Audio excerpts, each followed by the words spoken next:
Hello everyone, this is Sartaj Ahmed and welcome back to another video. आज के इस video में हम जो है एक नया चैप्टर स्टार्ट करने जा रहे हैं। 11th कॉमर्स महाराष्ट्र बोर्ड की जो बुक है आपकी कॉमर्स की पार्ट 1 जो आपकी बुक है, पार्ट 1 की बुक की सबसे पहला जो चैप्टर है आपका, वो चैप्टर हम स्टार्ट करने जा रहे हैं। चैप्टर का नाम है सेट्स एंड रिलेशंस। ओके, क्या है चैप्टर का नाम? Sets and relation. चलिए, तो जैसा हम हमारी हर वीडियो में करते हैं, सेट्स एंड रिलेशंस, इसका मतलब क्या है सबसे पहले वो देख लेते हैं। सेट्स का मतलब क्या होता है?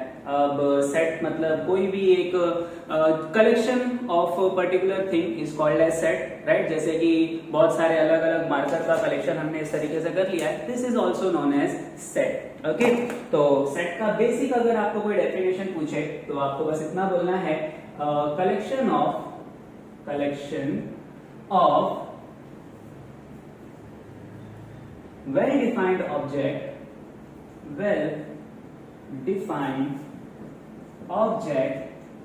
is called as set।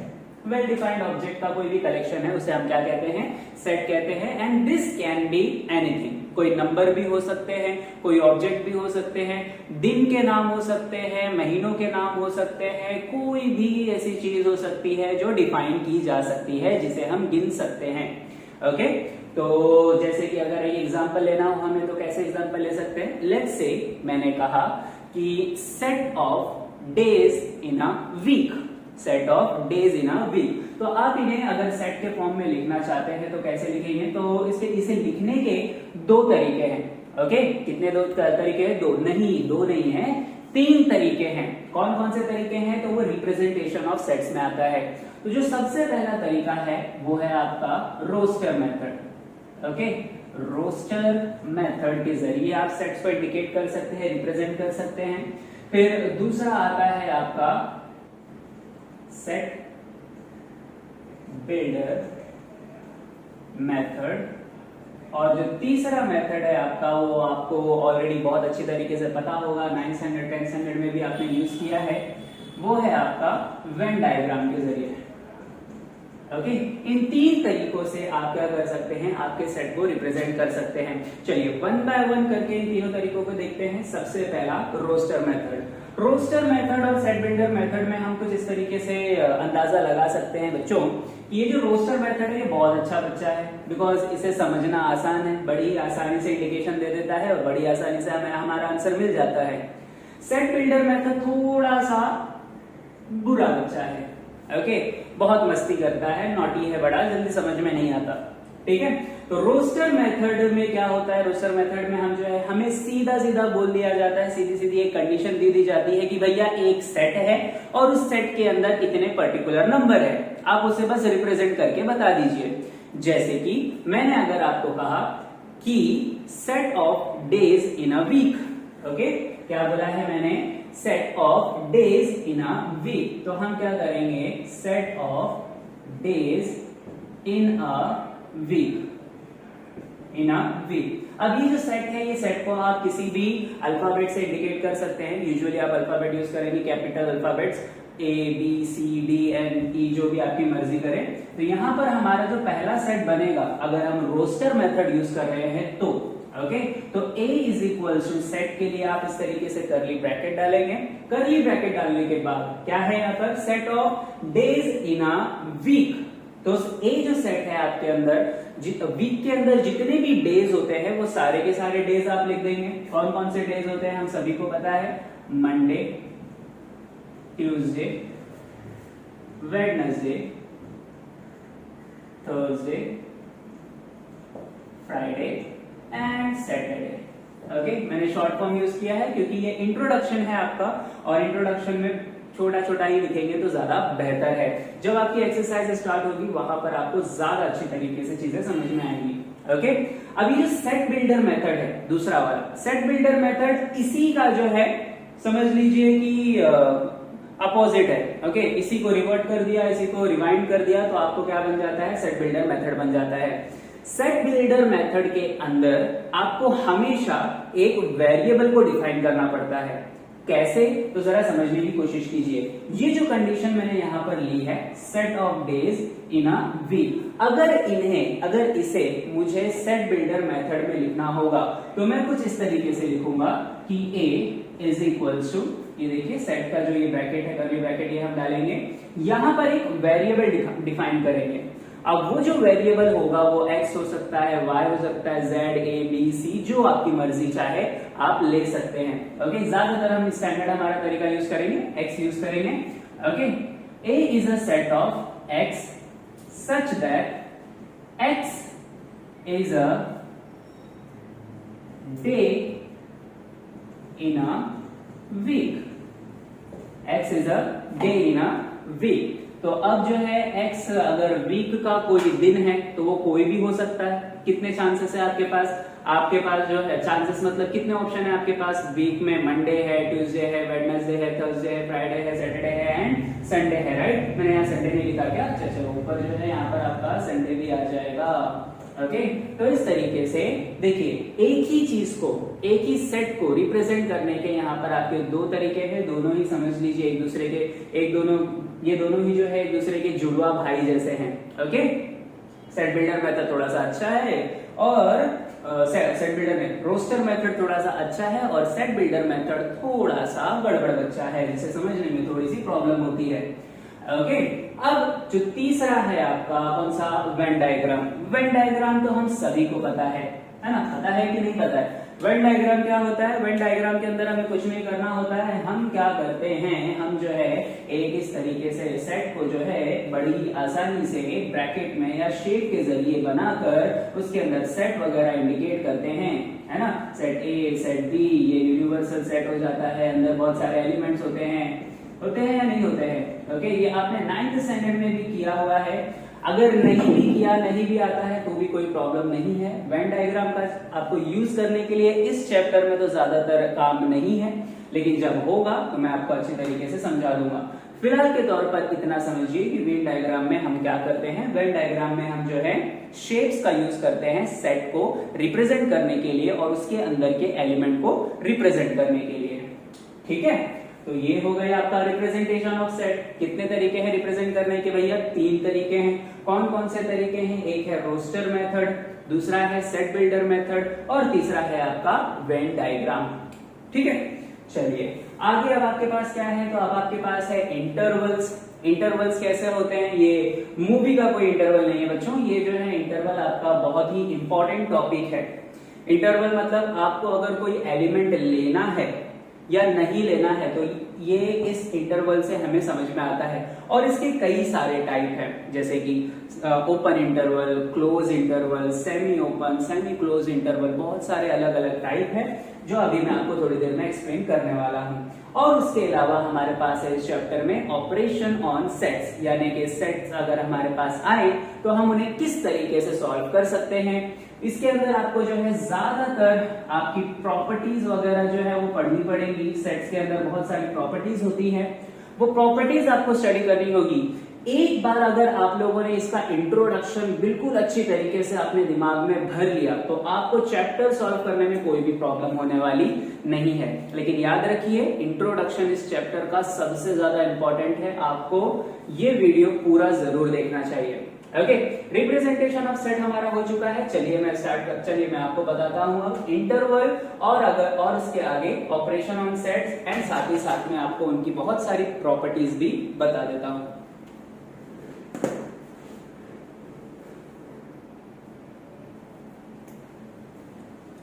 चलिए इंटरवल्स के टाइप देख लेते हैं, हमारे पास क्या क्या है। तो इंटरवल्स में सबसे पहला है आपके पास ओपन इंटरवल। क्या होता है ये ओपन इंटरवल, तो जरा समझने की कोशिश कीजिए। यहाँ पर हम लेट करते हैं कि a, b दो एक ऐसे एलिमेंट हैं जो कहाँ बिलोंग करते हैं, रियल नंबर में।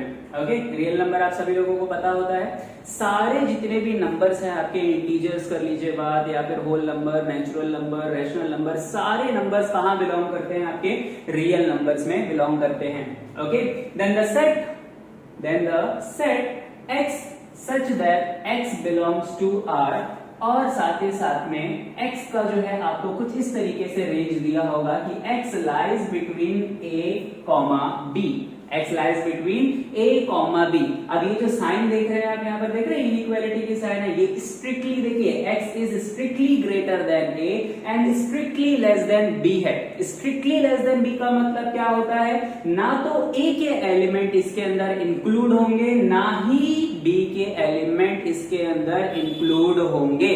बात समझ में आई? अगर नहीं समझ में आया तो अभी आपको समझ में आएगा। नंबर लाइन से अगर आप इसे रिप्रेजेंट करना चाहें तो देखिए ये नंबर लाइन हमने ड्रॉ की है, ये नंबर लाइन आपकी जो है रियल, समझिए कि ये नंबर लाइन जो है वो रियल नंबर्स का नंबर लाइन है।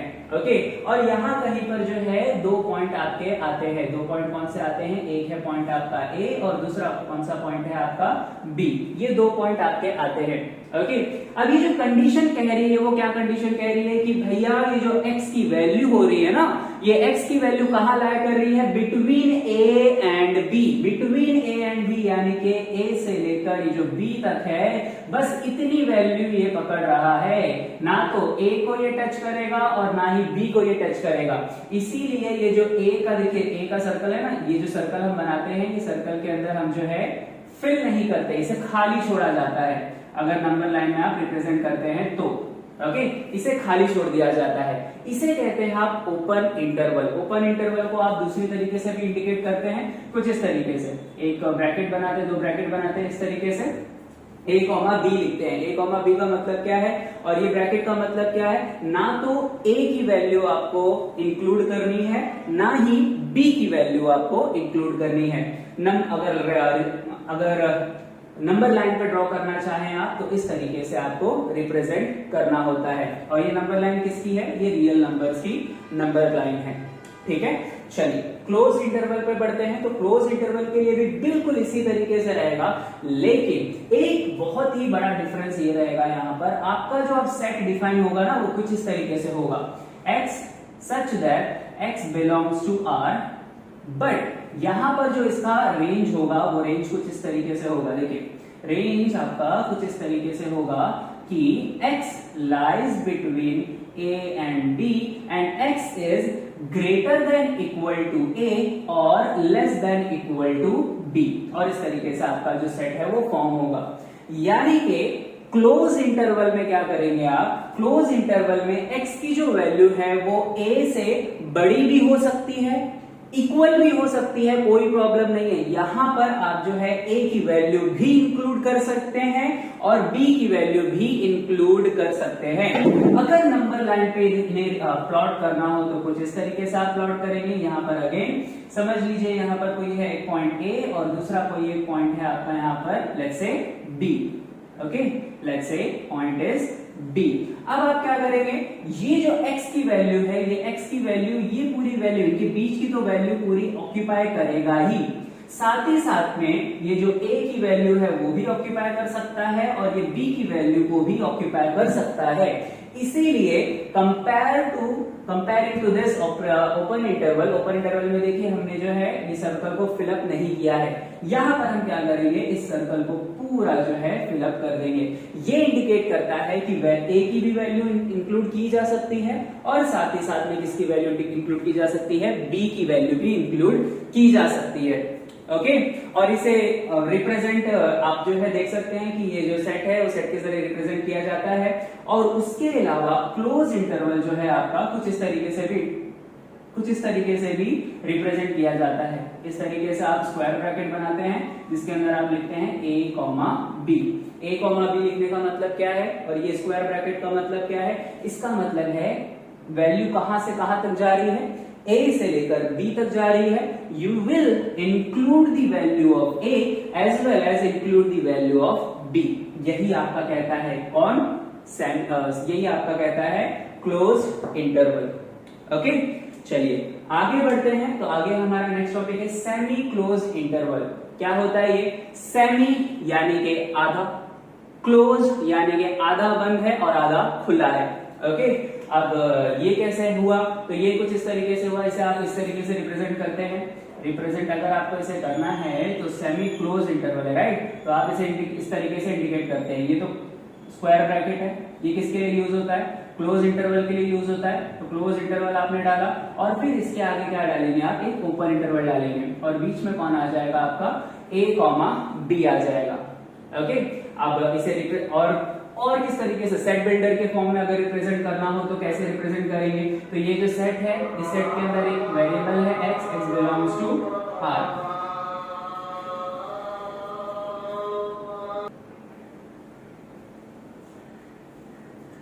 x belongs to r। अब यहां पर हमारे पास x के लिए कंडीशन क्या दी हुई होगी कि x lies between a comma b, but x can take value of a but can not take the value of b। Okay, बात समझ में आई आपको? इसीलिए x के साथ में जो है x की वैल्यू इज ग्रेटर देन और इक्वल टू क्या है आपका a है, दैट इज व्हाई हमने यहाँ पर क्या पुट किया है, क्लोज इंटरवल का ब्रैकेट पुट किया है। बात समझ में आई? अगर इसे हम नंबर लाइन पे ड्रॉ करना चाहें तो कुछ इस तरीके से ड्रॉ होगा। एक आपका ये नंबर लाइन इस तरीके से ड्रॉ कर लेते हैं और नंबर लाइन के ऊपर अब आप क्या करेंगे, आपके पास दो पॉइंट्स हैं। कौन से पॉइंट है? एक पॉइंट है a, दूसरा पॉइंट क्या है आपका, पॉइंट b। अब यहाँ पर क्या कह रहा है, x की वैल्यू a को कंसिडर कर सकती है, इंक्लूड कर सकती है। तो a, b के इंटरवल के अंदर सारे एलिमेंट्स तो इसके अंदर आएंगे ही आएंगे, साथ ही साथ में ये जो a का पॉइंट है वो पॉइंट भी इंक्लूड किया जाएगा। ओके, इसे ही हम क्या कहते हैं, इसे ही हम कहते हैं सेमी क्लोज्ड इंटरवल। और इसी का ही जुड़वा भाई है semi open interval. Semi open interval के अंदर क्या होगा, सेमी ओपन इंटरवल के अंदर आपका जो है a की वैल्यू ओपन होगी और b की वैल्यू क्या होगी, आपकी क्लोज होगी। बात समझ में आई? a की वैल्यू क्या होगी, ओपन, यानी कि a की वैल्यू को इंक्लूड नहीं करना है और b की वैल्यू को क्या करना है, इंक्लूड करना है। नंबर लाइन पे रिप्रेजेंट किया जाए तो इस तरीके से रिप्रेजेंट होगा, एक पॉइंट है a और दूसरा पॉइंट है सपोज कीजिए आपका b। ओके, तो अब a को इंक्लूड नहीं करना है तो a और b के अंदर के एलिमेंट सारे आएंगे और साथ ही साथ में b के एलिमेंट भी आएगा, लेकिन a का एलिमेंट आप इंक्लूड नहीं करेंगे, इसीलिए इसे जो है आपको खाली छोड़ना है। ओके, अब ज्यादातर यहाँ पर समझने वाली बात क्या है, ज्यादातर आपको जो है सिर्फ ये चीजें याद रखनी है कि सेमी क्लोज इंटरवल किस तरीके से इंडिकेट किया जाएगा, या फिर open interval, close interval, semi close interval किस तरीके से इंडिकेट किए जाते हैं। अगर इतना आपने समझ लिया तो आपको एक्सरसाइज में जो इसके रिगार्डिंग क्वेश्चन आएंगे वो काफी आसानी से सॉल्व हो जाएंगे। ओके, चलिए यहाँ पर तो इंटरवल की बात हो गई, अब आगे बढ़ते हैं टाइप ऑफ सेट्स के बारे में।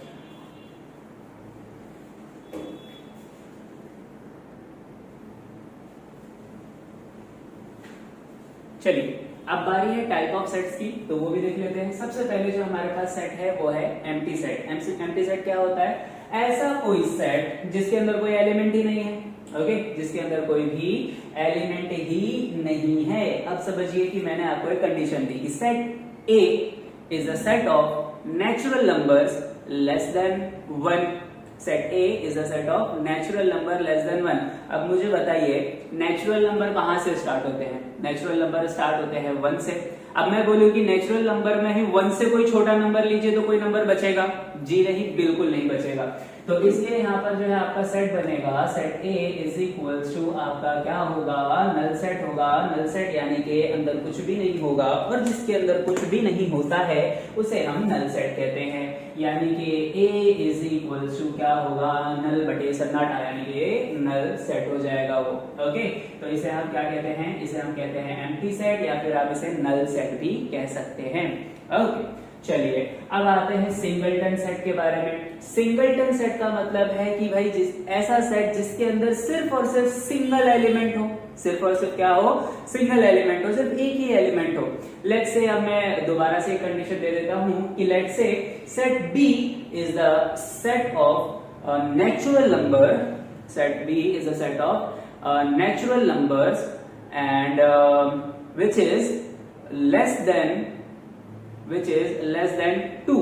तो which is less than 2 natural number 1 से स्टार्ट होते हैं। अब लेस देन 2 बोला है तो कौन होगा, उसके अंदर 1 ही होगा। तो ये आ गया आपका सेट बी। आप बनाएंगे इस तरीके से सेट बनाएंगे, और इसके अंदर क्या लिखेंगे आप, सिर्फ और सिर्फ 2 लिखेंगे। सॉरी, सिर्फ और सिर्फ क्या लिखेंगे आप, 1 लिखेंगे। लेस देन 2 बोला ना मैंने, तो क्या लिखेंगे आप, सिर्फ 1 लिखेंगे। तो इस तरीके से आपका जो सेट बना है उसके अंदर कितने एलिमेंट है, सिर्फ और सिर्फ एक एलिमेंट है, इसीलिए हम इसे कहते हैं सिंगलटन सेट। ओके चलिए फाइनाइट सेट की तरफ बढ़ते हैं। नाम में ही काम छुपा है। फाइनाइट सेट क्या कहता है? फाइनाइट सेट यानी कि ऐसा सेट जिसे गिना जा सकता है, जिसके अंदर के एलिमेंट को गिना जा सकता है, उसे हम कहते हैं फाइनाइट सेट। आगे बढ़ते हैं। इनफाइनाइट सेट क्या होता है? इनफाइनाइट सेट यानी कि ऐसा सेट जिसके नंबर्स को हम गिन नहीं सकते। जैसे कि ए बी सी डी से हम डी दे देते हैं। मैं कहूं कि D is a set of natural number या D is a set of integer. Set of क्या? इंटीजर। तो आप इसे कैसे बनाएंगे? तो d इज इक्वल टू इस तरीके से सेट बनाएंगे आप। अब इंटीजर कहां से स्टार्ट होते हैं? इंटीजर भैया 0 से स्टार्ट होते हैं, पॉजिटिव साइड भी प्रोग्रेस करते हैं, साथ ही साथ में नेगेटिव साइड भी प्रोग्रेस करते हैं, है ना। तो क्या आप इन्हें गिन सकते हैं? बिल्कुल नहीं गिन सकते हैं। 0 टू इंफिनिटी जाते हैं, 0 टू माइनस इंफिनिटी भी जाते हैं, इसलिए इन्हें गिना नहीं जा सकता। ऐसे ही सेट को हम कहते हैं इनफाइनाइट सेट, जिसके अंदर नेचुरल नंबर आ जाएंगे, रेशनल नंबर आ जाएंगे, होल नंबर्स आ जाएंगे, रियल नंबर्स आ जाएंगे और बहुत सारे नंबर्स भी, बहुत सारे जो सेट है आपके वो सारे आ जाएंगे। चलिए आगे बढ़ते हैं। आगे है हमारे पास यूनिवर्सल सेट। यूनिवर्सल सेट क्या होता है? ऐसा सेट जिसके अंदर बाकी सारे सेट आते हैं। ओके जैसे कि घर का एक मुखिया होता है ना, आपके घर में अगर आप रहते हैं, ज्वाइंट फैमिली में रहते होंगे तो दादा वगैरह जो है आपके हेड होते होंगे घर में, और अगर ज्वाइंट फैमिली में नहीं होते तो पापा आपके घर के हेड होते होंगे, जो बोले वो करना पड़ता है ना। तो उसी तरीके से यूनिवर्सल सेट भी जो है सबका बोले ना बाप होता है। ओके अब होता क्या है इसके अंदर भैया, इस सेट के अंदर ही बाकी सारे छोटे छोटे सेट्स आते हैं। अगर मैं बात करूं दुनिया में, इस दुनिया में जितने भी सेट है, set of rational number, whole number, integer, चाहे जो भी हो, वो सारे के सारे सेट जो है किसके अंदर आते हैं? वो रियल नंबर्स के अंदर आते हैं। जितने भी नंबर्स हैं वो किसके अंदर आते हैं? रियल नंबर्स के अंदर आते हैं। हाँ एक एक्सेप्शन है कि इमेजिनरी नंबर वो जो है आपका रियल नंबर के अंदर नहीं आता। उसे छोड़कर बाकी जितने भी सेट होते हैं ना, सारे के सारे कहां पर आते हैं? रियल नंबर के अंदर आते हैं। तो हम कह सकते हैं कि real number is the universal set of all the numbers. Okay set of real numbers क्या है आपका? यूनिवर्सल सेट होगा for all the numbers. Okay अब अगर और अच्छे से डिफाइन करना है तो देखिए कुछ इस तरीके से हम कर सकते हैं। एक ए ले सकते हैं सेट। ओके ए के अंदर लेट्स से 1 2 3 4 5 6 7 8 2 अप टू 10 तक है हमारे पास नंबर। दूसरा एक सेट ले लेते हैं बी, जिसके अंदर है 2 4 6 एंड 8। तीसरा हम लोग लेते हैं सेट सी, जिसके अंदर आ जाएंगे 1 3 5 एंड 7। ओके 1 3 5 7 एंड 9 आ जाएगा। चलो 9 आ जाएंगे, ठीक है। अब यहाँ पर अगर आप देखेंगे जो सेट बी है, सेट बी के सारे एलिमेंट ए के अंदर अवेलेबल है। 2 है, 4 है, 6 है, 8 है ना, और 10 भी है, तो वो तो नहीं लिखा हो जाने दीजिए। सी के अंदर देखिए 1 3 5 7 9 ये सारे भी एलिमेंट्स ए के अंदर अवेलेबल है। तो इसलिए हम कहेंगे कि यहाँ पर बी और सी दोनों के एलिमेंट ऑलरेडी ए के अंदर प्रेजेंट है और उससे ज्यादा एलिमेंट प्रेजेंट है। इसीलिए हम कहेंगे कि ए जो है हमारा क्या है? ए हमारा यूनिवर्सल सेट है। ए हमारा क्या है? यूनिवर्सल सेट है। बात समझ में आ गया? जिस तरीके से इंडिया है, इंडिया के अंदर महाराष्ट्र है, महाराष्ट्र के अंदर मुंबई है, मुंबई के अंदर मलाड है, इस तरीके से ही यूनिवर्सल सेट के अंदर ही क्या होते हैं? आपके छोटे छोटे सेट्स छुपे हुए होते हैं। ओके चलिए अब बढ़ते हैं आगे पावर सेट की तरफ। अब पावर सेट क्या होता है? पावर सेट यानी कि ऐसा सेट होता है जिसके अंदर सेट के किसी भी सेट के सारे एलिमेंट प्रेजेंट हो, किसी भी सेट के सारे एलिमेंट प्रेजेंट हो। कैसे सर? तो देखो यहाँ पर समझने की कोशिश करो। लेट्स से हमारे पास कोई सेट है, set A is equals to, ये नंबर है आपके पास, लेट्स से 2, 4, 6 इस तरीके से। अब पावर सेट क्या होता है? पावर सेट को हम पी से इंडिकेट करते हैं। अब इस सेट के अंदर, इसके अंदर ए के जितने भी पॉसिबल सबसेट हैं वो सारे के सारे अवेलेबल होते हैं। तो देखो P एक पावर सबसेट को P से इंडिकेट करते हैं, हम पावर सेट को P से इंडिकेट करते हैं। अब इसके अंदर A के जितने भी पॉसिबल सबसेट हैं सारे के सारे आपको इंक्लूड करने हैं। कौन से पॉसिबल सबसेट हो सकते हैं? तो देखिए A से हो सकता है कुछ भी ना आए, है ना, कुछ भी नहीं आए तो वो भी हो सकता है। तो इसलिए हम सिर्फ एक सेट बना देंगे, इसके अंदर कुछ भी नहीं लिखेंगे। ओके या फिर क्या करेंगे? हम नल सेट बना देंगे इस तरीके से। ये इस तरीके से नल सेट बना दिया। अब क्या हो सकता है 2 आ जाए तो सेट बना के 2 लिख दिया, हो सकता है 4 आ जाए तो 4 लिख दिया, फिर हो सकता है 6 आ जाए तो 6 भी ले दिया, सिंगल सिंगल बना दिया। अब डबल डबल जोड़ी जोड़ी करके बनाएंगे, तो जोड़ी जोड़ी करके बनाया तो क्या बनेगा 2,4 बनेगा। फिर उसके बाद 2,6 भी आ सकता है भैया, तो 2,6 भी बना दिया। तो 4,6 की भी जोड़ी बन सकती है, तो 4,6 की भी जोड़ी बना दी हम लोग ने। और क्या बन सकता है, तो और यहाँ पर बन सकता है आपका 2,4,6 3 की भी जोड़ी बन सकती है, 3 का काम बिगाड़ा भी बन सकता है ना। और इस तरीके से आपका जो सेट है वो बड़ा सा कंप्लीट हो गया है। अब इस पी सेट के अंदर आप देखेंगे तो ए के जितने भी पॉसिबल सबसेट हो सकते थे वो सारे के सारे हमने लिख दिए हैं। इसे ही हम कहते हैं क्या, पावर सेट। ओके, चलिए आगे बढ़े। तो अब है हमारे पास इक्वल सेट्स की बारी। इक्वल सेट्स यानी कि क्या होते हैं, लेट्स से हमारे पास दो सेट हैं ए और बी। ए और बी के अंदर हमारे पास सेम एलिमेंट है 1, 2, 3, बी के अंदर भी हमारे पास है 1, 2, 3। अगर दोनों के ही एलिमेंट क्या है, बिल्कुल आपस में सेम है, तो हम कहेंगे A and B are equal set. We will write A is equal to B.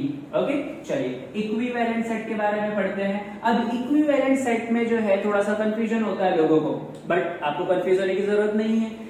Equivalent set के अंदर डिपेंड नहीं करता कि कौन सा एलिमेंट है, ये डिपेंड करता है कि नंबर ऑफ एलिमेंट्स कितने हैं। ओके, तो let's say A is equal to हमारे पास है small A B C, D के अंदर है हमारे पास 1, 2, 3। ओके, 1, 2, 3। अब यहां पर आपने देखा n ऑफ ए यहां पर कितना निकल जाएगा, n ऑफ ए यानी कि number of elements in a set ए। तो 1, 2, 3 कितना आया, 3 आया। n ऑफ b आपने देखा कितना आया, 3 आया ये भी। तो since n of a is equal to n of b, दोनों का ही कितना है, 3 है, तो हम कहेंगे कि भाई ये दोनों जो सेट है, set a and set b are equivalent sets. Okay, चलिए यहां तक समझ में आ गया है, तो और आगे बढ़ते हैं, कुछ और बेसिक चीजें जानते हैं।